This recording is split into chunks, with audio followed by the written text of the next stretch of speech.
Howard Gardner gives prominence to the theory of age multiple intelligence, where he inferred that all people have different kinds of intelligence, of which one is naturalistic intelligence, or NI.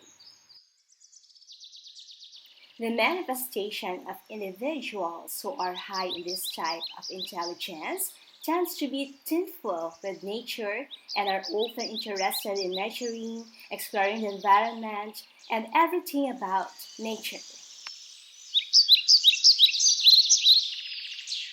These people are likewise asserted to be highly aware of abrupt changes in their surroundings.